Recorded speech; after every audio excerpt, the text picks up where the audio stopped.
So it's been a while since I played with this Nixie test PCB that I made. It's about time I got it out again, isn't it?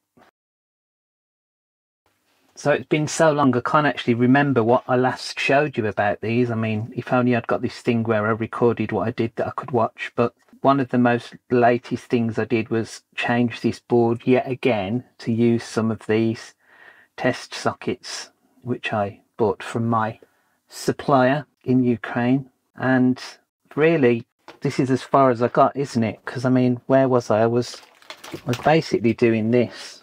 Make sure I get the anode right.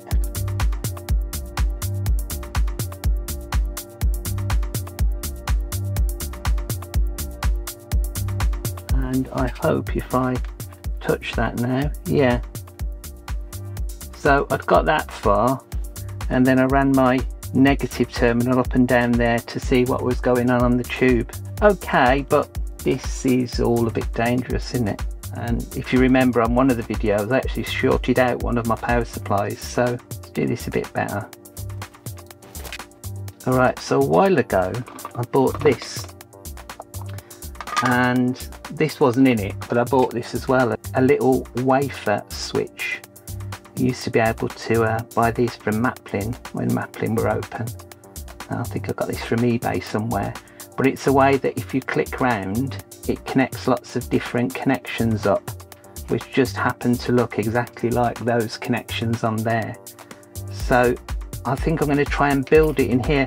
The reason that I've been sitting on this for so long is because I bought this new little board, but I wanted to put one of my little reclaimed power cells in here and do that with it. But I don't know, it just, maybe it wasn't big enough, and I wanted this to be, you know, compact. I'm going to do this a little bit differently. And in the previous video, the cut, transform, glue, sander one, I bought this pack. These have sort of been screaming out to me that I can just power this off my other lithium cell things. So I've almost got everything for this now. I mean, I've even got the switches, haven't I? Let's try and put this together. And probably this is the best thing to go in first. I've not got a nut to go around there. I'll have to have a look and see whether I've got some variable resistors somewhere that I can put that nut round. But that should just about, let's move this for the moment, that just about fits in there. So if that went through there in a hole, I think that would be fine.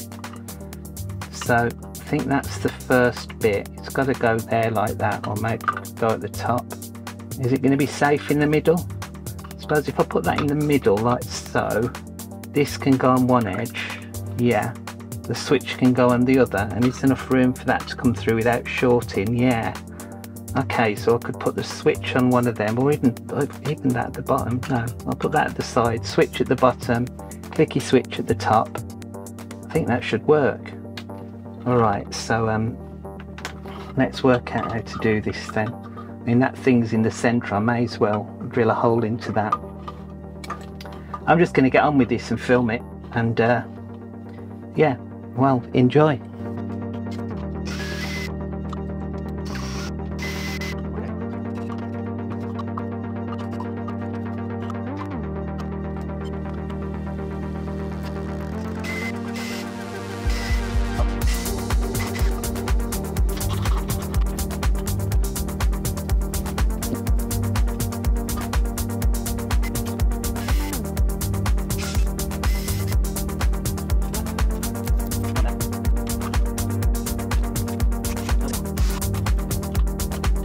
Got these little plastic screws and hex spacers. I'm going to use this to stop any of the high voltage coming outside. I think for this one, I think I might put that through there and tighten it up. Not that this needs spacing away from the plastic, but just stop it pushing on the side. You don't have to over tighten these, otherwise they it's very easy for the board to the nut to break its thread. Not even cross threading, is it? It just destroys the thread because they're soft, probably made of ABS. but all I'm doing with this is that I'm just trying to keep it so that it doesn't bounce about inside and touch any of the other connectors. This is the power in, so I'll need to, I think I'll switch the live ins.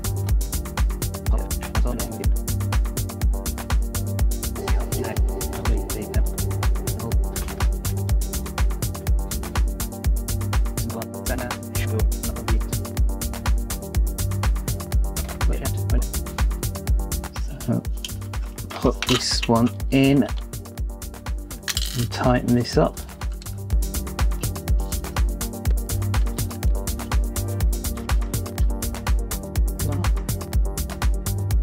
So that's the positive wires coming in. Okay, so I can pop that in there now.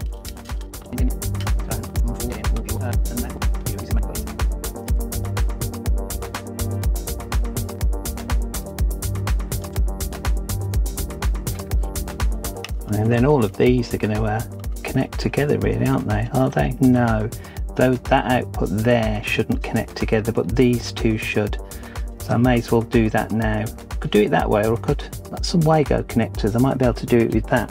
I don't know why, I've had these for ages, I've never used them, so I think I might just use them in here.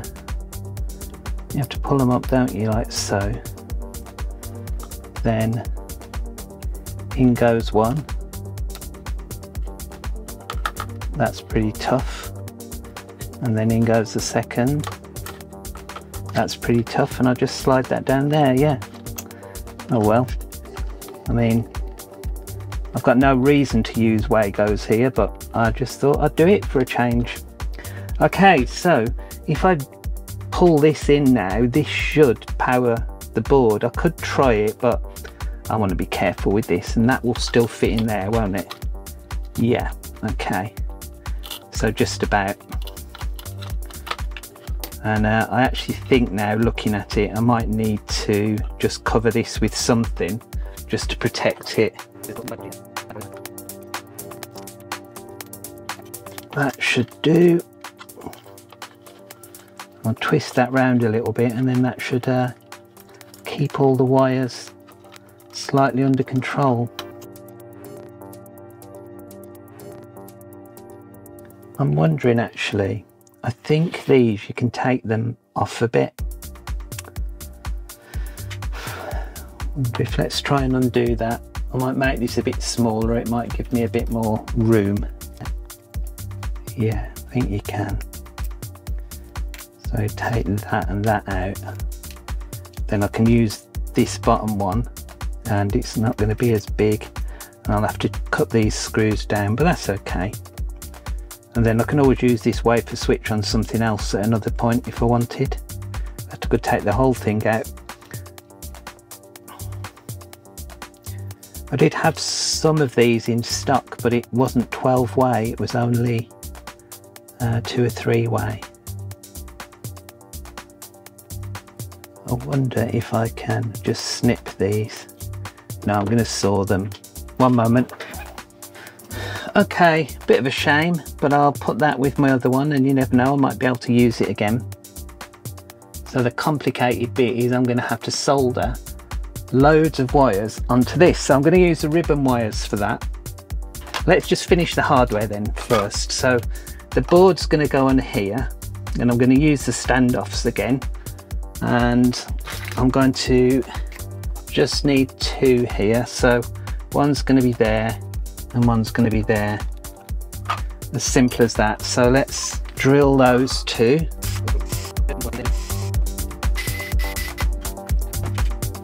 Alright, so next it's going to be this. I think I'll definitely tin all of these first.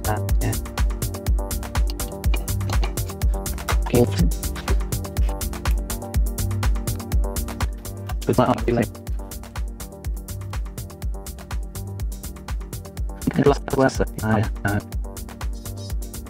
People around the world are stressing that I'm using a pair of scissors.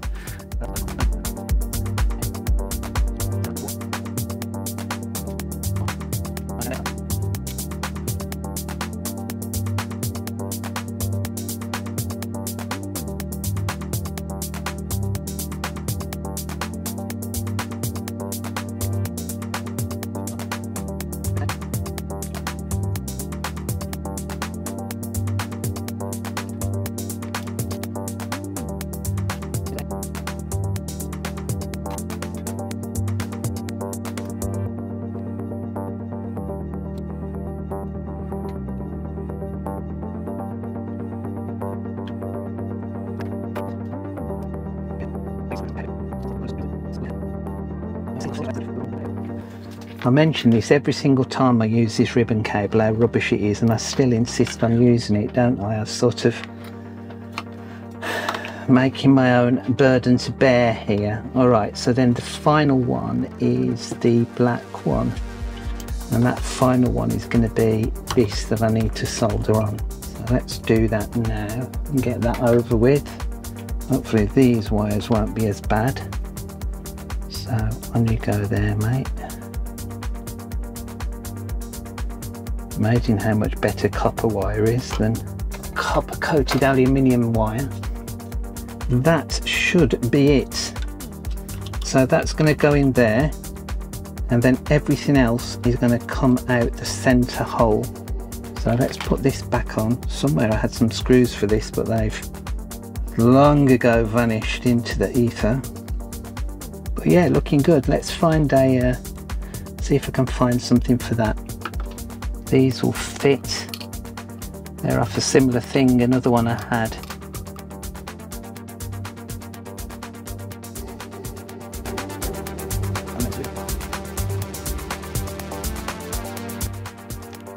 Oops.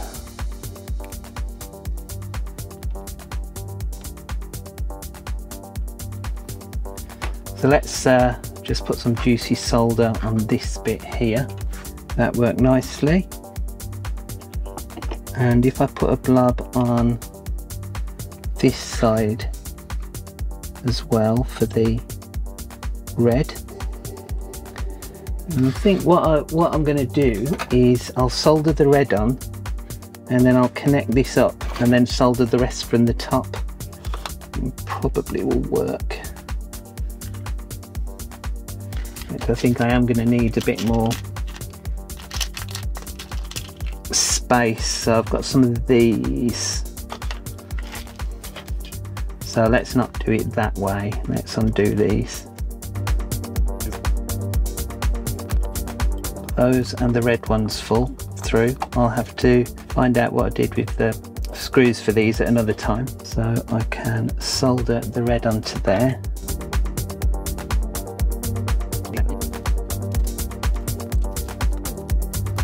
And now really hope that these, I don't have the same issue with soldering them.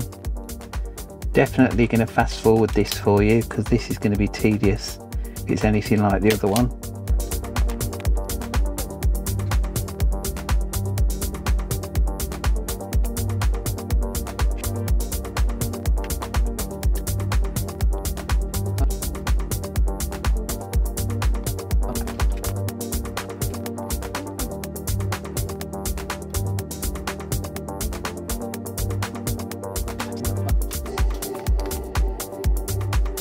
There you go then. So I've got the knob there, but let's sort something out about that. I've got some knobs here. They're only small ones, but I think I've got some bigger ones. Yeah, look, I've got this one with a screw in it. So that's an old one out of an old piece of equipment. So hopefully this will grip onto the rod there of the switch. Try and tighten it. That's good. That's almost there then, isn't it? I just need a way to tighten these. I've got to find those screws. They're somewhere in the house. They might be somewhere in the cave, who knows. So shall we try it then? Let's turn it off and let's get dun dun dun dun dun dun spider lipo and pop it in there. Tell you what, it might be a good idea if I put a Nixie tube in first, mightn't it? So check for the anode, which is down there, and in we go. Alright, so plug him in and turn him on and wait for the sparks. Oh, okay, it's a K, lovely, and M, that's as far as it goes. K, don't know what that is. Percent. U, that one doesn't work. I don't know whether that's because I haven't got it wired in properly or because the wires haven't taken. But yeah, that's it, most of them work. So We've got a short. Looks like I might have that one and that one joined up, so I'll just have to check the wiring here that I've not got any of them joined. I'll go on to that afterwards. Well, there you go, there's my spider Nixie finally come to volition, which means that well, hang on, cool, this gets very hot very quickly. Of course, the one thing that I really wanted to make one time was a Nixie clock, but then I'd have to buy some other Nixie tubes, not these ones. Because of course all of these ones are, where's the anode? Let's test this one as well. All of the ones that I've got are non-numeric. Wait. 1, 2, 3, 4, 5, 9, 8. 7 and 6. So 7 and 6 are wired together. But that's alright. Yeah, so as you see, I've got some Nixie tubes that are numeric as well. But that's for another video. Bye!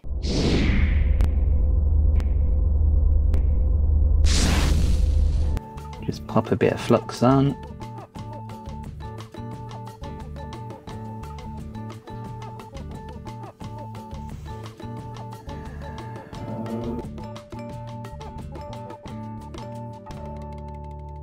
Don't put soldering irons down on the desk because then you immediately put your hand on it.